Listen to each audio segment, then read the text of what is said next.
द्रौपदी पांचाल नरेश द्रुपद की सुंदर पुत्री थी। द्रुपद ने अपने दरबार में द्रौपदी के विवाह के लिए स्वयंवर का आयोजन किया। दरबार के बीचों बीच स्तंभ लगाया गया, जिस पर निरंतर घूम रहे एक चक्र में लकड़ी की एक मछली लगी थी। स्तंभ के नीचे पानी से भरी कढ़ाई थी।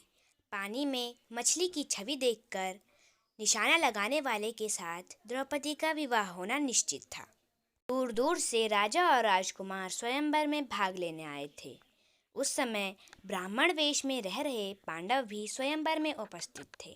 दुर्योधन, कर्ण तथा अन्य कौरव भी वहां उपस्थित थे। श्री कृष्ण और बलराम भी स्वयंवर देखने वहां उपस्थित थे। कई राजकुमारों ने निशाना साधने की कोशिश की, लेकिन कोई भी निशाना साध नहीं सका। जब कर्ण की बारी आई तो द्रौपदी ने उसे रोक लिया और कहने लगी, मैं किसी सूतपुत्र के साथ विवाह नहीं करूंगी। अपमानित कर्ण दरबार से चला गया।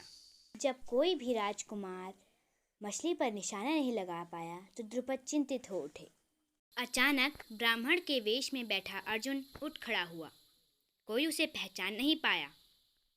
सभी क्षत्रिय राजकुमारों ने अर्जुन के स्वयंवर में भाग लेने पर आपत्ति जताई, लेकिन उसका आत्मविश्वास देखकर किसी की हिम्मत उसे रोकने की नहीं हुई।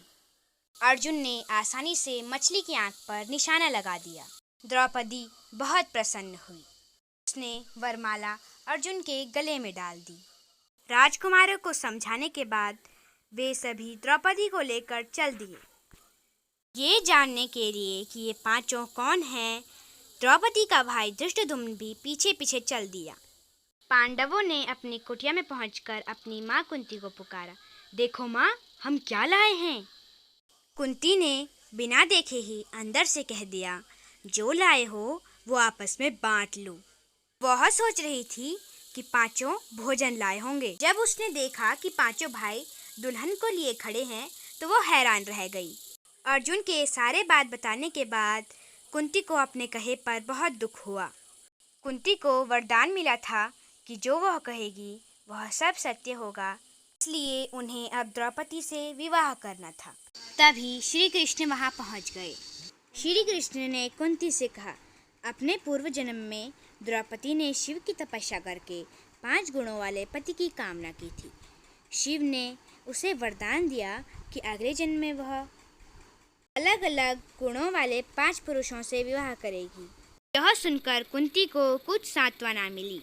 द्रौपदी और 5 पांडवों का विवाह तय हो गया। सब कुछ देखने के बाद धृष्टद्युम्न अपने पिता के पास जाकर बोला, एक शुभ समाचार है। द्रौपदी से विवाह करने वाला ब्राह्मण वास्तव में अर्जुन ही है।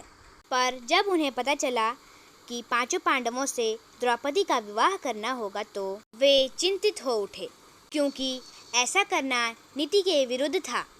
ऐसी स्थिति में व्यास ऋषि ने आकर उन्हें समझाया, ऐसे विवाह धर्म ग्रंथों में उचित तो नहीं बताए गए हैं, लेकिन यह विवाह तो शिव के वरदान के कारण हो रहा है।